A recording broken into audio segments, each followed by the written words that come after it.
Donc moi, on m'a demandé de vous présenter un peu la pensée de l'Église dans une durée un peu plus longue sur les questions migratoires et particulièrement les pontificats qui ont précédé celui de François pour voir s'il y a une différence de doctrine et une différence de pratique sur la question des migrations, du rapport de l'Église catholique aux migrants et aux migrations. Alors pour introduire ce propos que j'essaierai de faire bref, je voudrais vous partager un texte que j'ai donné à mes étudiants en première année de licence d'histoire sur l'accueil des immigrants italiens en Alsace, à Nancy. Je laisse la parole à Monseigneur Turina, qui est évêque de Nancy en 1909. La population italienne établie dans cette région, et qui deviendra plus considérable encore, va à l'incrédulité complète, à l'impiété et à l'immoralité désolante.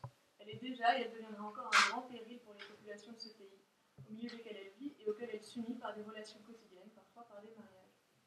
Il y a là pour la population italienne qui émigre, et par un contretemps inévitable pour le peuple qui m'est confié, un très grave péril religieux, moral et social, car ces ouvriers sont des instruments tout préparés pour la révolution et l'anarchie.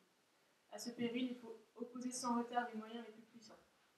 Donc on est au début du XXe siècle, on est dans un contexte où les papes commencent, et on est sous Pie X ici, mais les papes ont commencé depuis Léon XIII à s'intéresser aux questions sociales, et ces questions de migration, elles sont vues d'abord sous un angle pastoral. On va devoir s'occuper des migrants qui certes sont chrétiens, mais ont une culture différente et qui arrivent dans des pays étrangers. Et puis, évidemment, dans l'Église, des oppositions comme celle de Monseigneur Turina qui voit le désordre que ça peut imposer à son peuple diocésain. Donc, pourquoi une telle introduction? D'abord pour rappeler que le migrant, ce n'est pas uniquement l'émigré musulman, syrien ou malien. Ces questions d'immigration, elles ont été prises en compte par l'Église depuis longtemps. Et j'ai envie de dire, pour l'Église, c'était quasiment encore plus grave, puisque l'évangile, c'était celui de la Révolution, c'était celui du communisme, et ça posait donc un danger extrêmement fort à la morale chrétienne. Donc, avant la Seconde Guerre mondiale, et encore plus avant Vatican II, la question, elle est d'abord pastorale. Si on prend par exemple le pontificat de Léon XIII, Léon XIII invite bien sûr au départ au respect de la culture des migrants. Il rappelle la nécessité d'adapter les rites à la culture des migrants, notamment dans les pays de nouvelle chrétienté comme en Amérique du Nord. On va essayer d'adapter les rites orientaux pour ceux qui viennent de traditions religieuses différentes, et donc adapter la pastorale aux cultures des migrants. Léon XIII, en même temps, rappelle que l'immigration est un mal parce que, en raison des souffrances qu'elle impose aux immigrés, mais surtout à cause des risques très funestes qu'impliquerait la perte de foi dans des pays à prédominance protestante, par exemple. Donc, on parle ici d'immigration italienne. L'arrivée dans des pays à dominante protestante pose le risque de la perte de foi, et donc c'est la crainte principale de l'Église à ce moment-là. Voilà, donc toujours cette alternance entre la préoccupation pastorale et les risques liés aux migrations en termes d'évangélisation.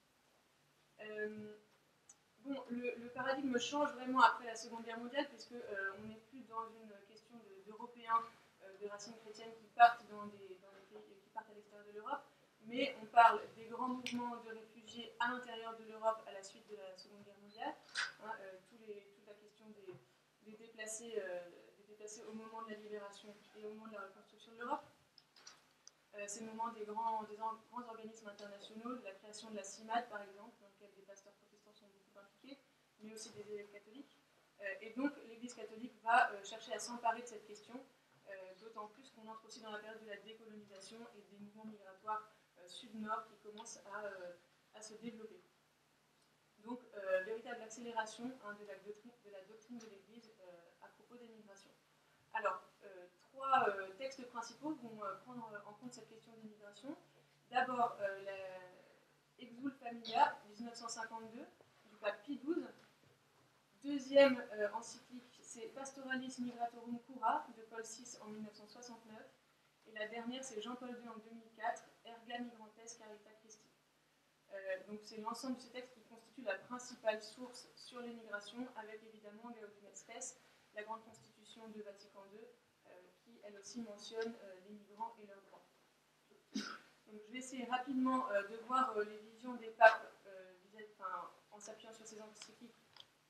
Quel pape a eu quelle vision de la migration, et puis ensuite je reprendrai les principales idées de l'Église sur les migrations dans la continuité depuis Vatican II, quels sont les points forts de la doctrine catholique sur le sujet. Alors, Pie XII, c'est donc Exul Familia, 1952. Je cite d'abord un morceau de cette encyclique.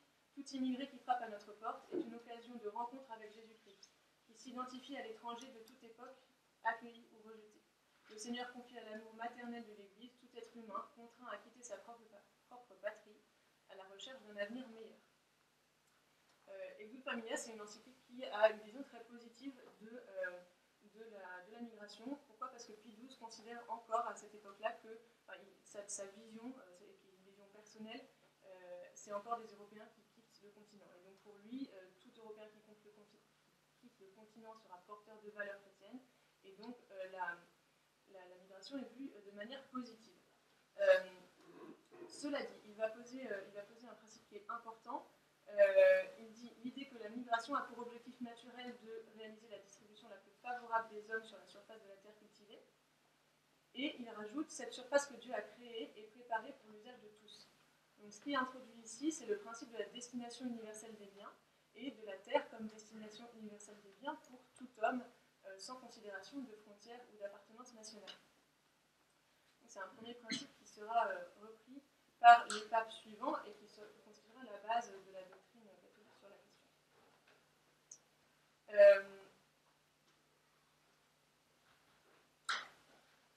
Ensuite, deuxième... je vais passer un peu plus vite. Deuxième encyclique, c'est Pastorale Migratorum Cura de Paul VI. Ici, Paul VI, lui, a une version beaucoup plus universelle, une vision beaucoup plus universelle de la migration. On est aussi dans une époque où les grands mouvements migratoires sud-nord, effectivement, ont commencé à se développer. Et donc, contrairement à une vision très européenne, très italienne de Pie XII, Paul VI a vraiment un souffle universel et il utilise un langage pastoral qui est dans la droite ligne de l'ecclésiologie conciliaire, c'est-à-dire que la pastorale migratoire n'est plus la tâche de la hiérarchie du clergé, mais elle doit s'appliquer et elle est la responsabilité de l'ensemble du peuple de Dieu et de l'ensemble des laïcs. Donc, le deuxième grand principe qui est défini ici, c'est la responsabilité des laïcs dans l'accueil des migrants.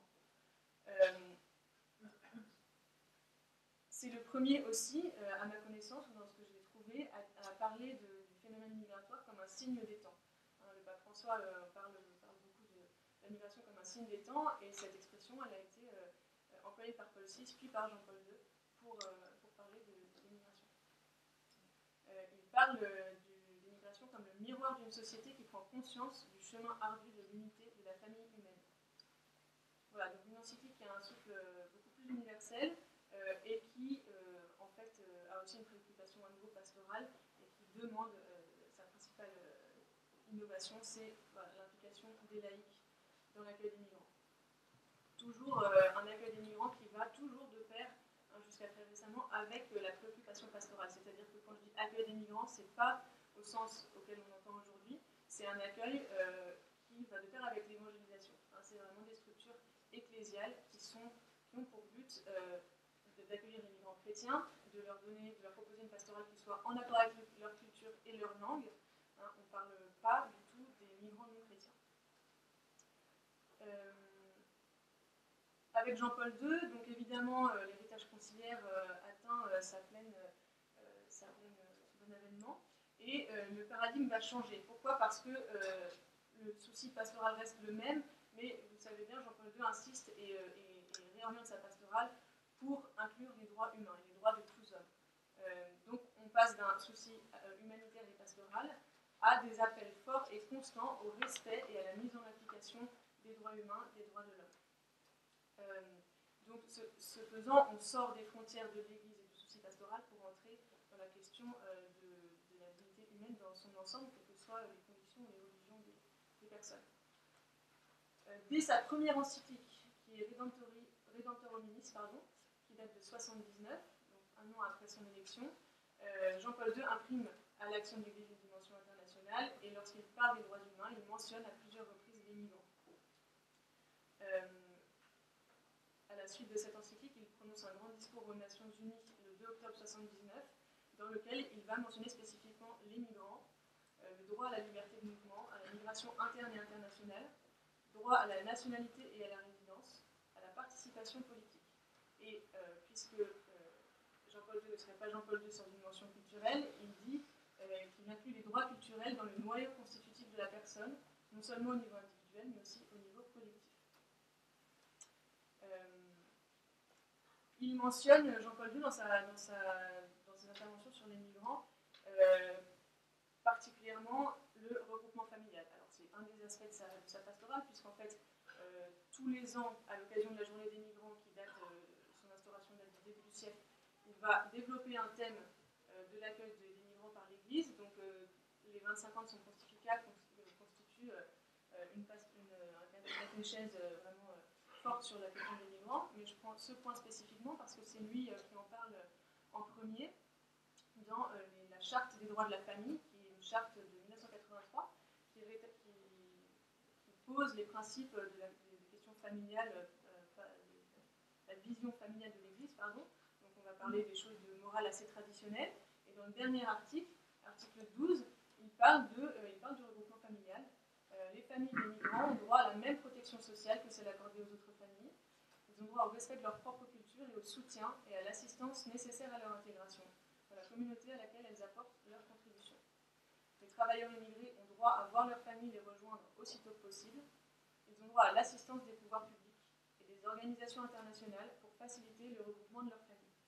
Donc, dans une question globale de la vision de la famille par l'Église, eh bien, un de ces aspects, c'est évidemment le droit à une famille de rester unie. Et c'est extrêmement fort dans la question de lier cet aspect de morale familiale à la question des migrants, je trouve.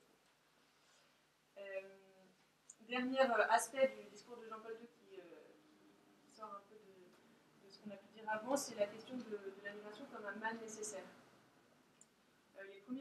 Pas le premier, mais en tout cas, il développe souvent que l'émigration d'un travailleur constitue en général une perte pour le pays d'où on émigre. Et encore une fois, il insiste sur la culture. C'est l'éloignement d'un homme qui est en même temps membre d'une grande communauté unifiée par son histoire, sa tradition et sa culture, et qui recommence une vie au milieu d'une autre société.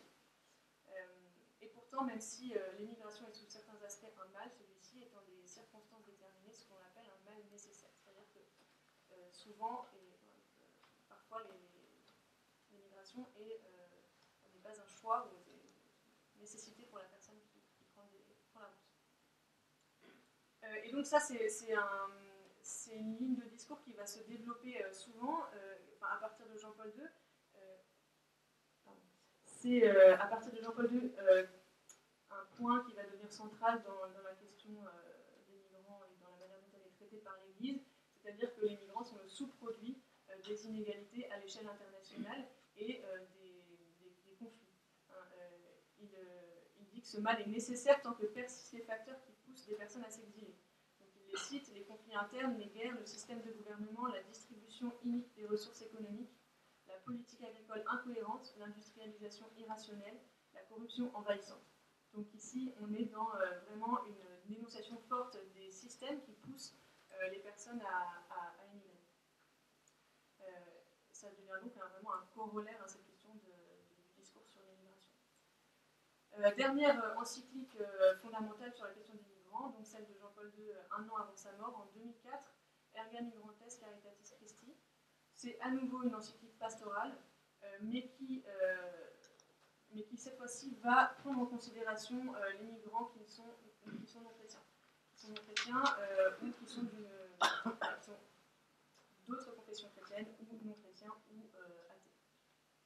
Voilà, donc cette encyclique, elle réaffirme le phénomène migratoire comme un signe des temps et de la présence de Dieu dans l'histoire et dans la communauté des hommes. Il explique que l'assistance pastorale n'est pas une solution bienveillante, mais la réponse à un droit fondamental du migrant. Dans la communauté chrétienne née de la Pentecôte, les migrations sont partie prenante de la vie de l'Église et en expriment l'universalité. Donc, d'une certaine manière, les migrations sont un signe de catholicité, nous montrent offre à l'Église l'occasion d'une vérification de ses caractéristiques essentielles. Bon, je ne détaille pas, mais il intègre vraiment l'immigration dans la doctrine de l'Église comme signe de catholicité.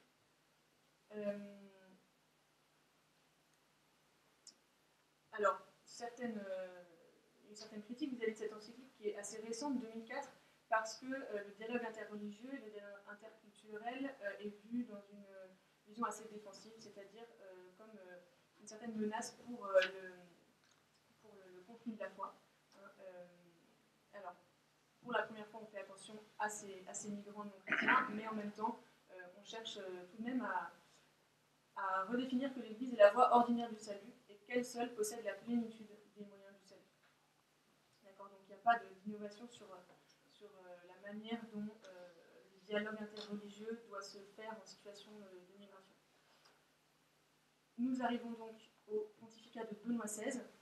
Benoît XVI qui va développer la nécessité d'une coopération internationale pour appréhender les migrations dans leur ensemble, avec l'ensemble des acteurs internationaux impliqués dans la gestion des flux migratoires.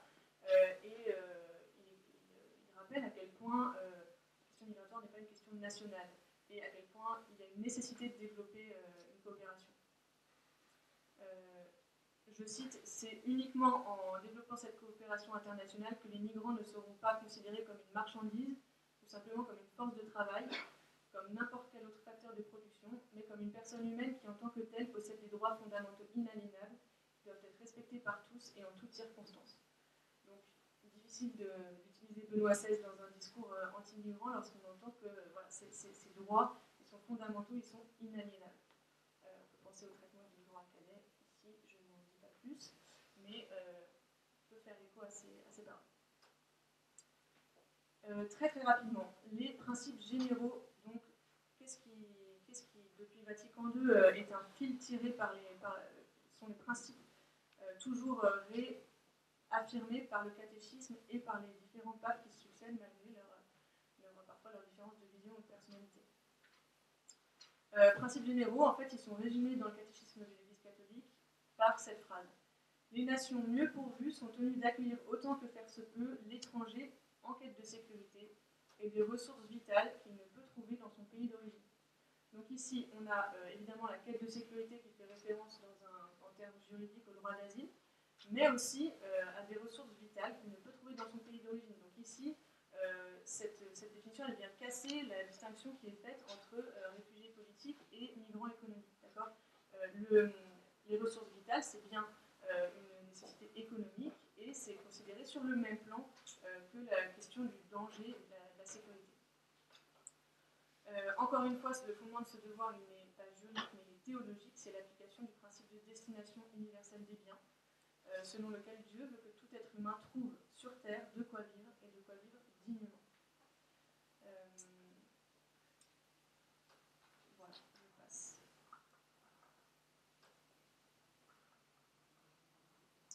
Donc, premier point, c'est effectivement cette égalité mise entre politique et économique et cette destination universelle des biens. Sur la restriction de l'immigration, elle doit rester exceptionnelle.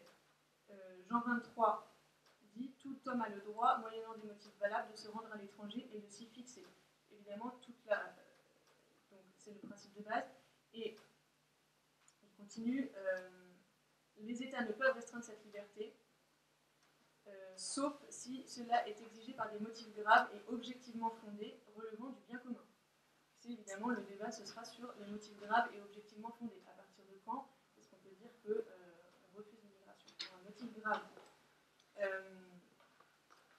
Je rappelle ici aussi, en passant, que la France est le 7e pays le plus riche du monde. Donc, est-ce que la question de la pauvreté est un motif grave et objectivement fondé de refus d'accueil des migrants? On peut se poser la question.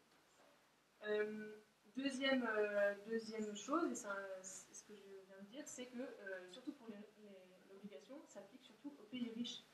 La phrase commence du catéchisme par « Les nations mieux pourvues sont tenues d'accueillir autant que faire se peut l'étranger en quête de la sécurité ». Donc la responsabilité, elle porte sur les nations qui en ont les moyens. Et les moyens, évidemment, ils sont, en fonction de l'opinion politique, ils sont définis différemment, mais il faut que ce soit dans les textes, en tout cas, l'Église ne voit pas vraiment de raison objective à ce que les pays occidentaux les plus riches ne puissent accueillir les migrants. Question du bien commun universel et son rapport au bien commun des nations. Je me dépêche, je termine. Depuis le Concile, l'expression bien commun n'est plus bien utilisée sans qu'on y adjoigne l'adjectif universel. L'expression du bien commun, il est quasiment dans tous les cas universel. Jean-Paul II dit en 2000, la poursuite du bien commun d'une communauté politique particulière ne peut être opposée au bien commun de l'humanité. Donc très clairement, c'est le bien commun de l'humanité qui prévaut sur l'intérêt d'une communauté politique. Celle d'ailleurs ne dira pas autrement la chose. Cinquième point, l'appel à une gouvernance mondiale des migrations, mais ça j'en ai déjà parlé. Ensuite, sur la question de l'intégration, c'est Jean-Paul II qui l'a beaucoup développé en refusant à la fois ce qu'il appelle l'assimilation. Donc, pour être très schématique, le modèle français poussé à son extrême, ni assimilation, ni apartheid. Voilà, je pourrais citer, mais j'avance. Et ensuite, vous l'avez bien noté, dernier principe, les devoirs, ils sont réciproques, puisque dans cette fameuse phrase du catéchisme, elle se poursuit par les autorités publiques peuvent, en vue du bien commun dont elles ont la charge, subordonner l'exercice du droit d'immigration à diverses conditions juridiques, notamment au respect des devoirs des migrants à l'égard du pays d'adoption. Donc le devoir, il est celui de l'accueil et il est aussi, de la part des migrants, dans le respect des lois du pays dans lequel il arrive. Donc j'essaie de vous parler des principes un peu fondamentaux de la doctrine de l'Église sur les migrants. Avant de laisser la parole aux intervenants suivants et au Monseigneur de Sinetti, je voudrais simplement rappeler très brièvement les étapes des discours du pape François sur les migrants. Donc, pour dire, et je spoil un peu ma conclusion, mais pour dire que le discours du pape François ne diffère pas, évidemment, des papes précédents. Ce qui diffère, c'est la portée symbolique de ses gestes, c'est la répétition et l'insistance qu'il apporte à ce sujet des migrants comme un signe des temps très particulier pour notre époque. Et c'est évidemment les solutions extrêmement politiques qu'il propose, où les autres papes n'étaient pas allés aussi loin dans le détail des solutions politiques et des propositions juridiques et de droit pour les États. Alors, les gestes symboliques, très rapidement, c'est Lampedusa le 8 juillet 2013, quelques mois après son élection, la messe à Lampedusa dite sur un bateau de migrants, où il dénonce la mondialisation de l'indifférence, reprend cette idée de structure de mal et de structure d'inégalité qui entraîne l'immigration, et il dénonce le fait que nous restions dans nos canapés au lieu de nous emparer de cette question. Deuxième étape, lettre d'exhortation évangélique Gaudium, où il met en garde les croyants contre la peur. Les migrants me posent un défi particulier parce que je suis pasteur d'une église sans frontières qui se sent mère de tous. Par conséquent, j'exhorte les pays à une généreuse ouverture qui, au lieu de craindre la destruction de l'identité locale, soit capable de créer de nouvelles synthèses culturelles. Troisième étape, le jeudi saint à Lesbos et le retour en avion. Le pape lave les pieds de 12 migrants, 6 adultes et 6 enfants, et où il ramène 3 familles musulmanes à bord de son avion d'Alitalia. Quatrième étape, la messe de Ciudad Juárez, juste après l'élection, la prise de serment, la prise de fonction de Donald Trump, où le pape va dire une grande messe à la frontière mexico-américaine, et devant 200 000 personnes à Ciudad Juárez, donc une ville qui est extrêmement violente et gangrénée par le trafic de drogue et l'immigration clandestine. Et donc il s'exprime à quelques mètres du Rio Grande, des barbelés et des grillages de la frontière américaine.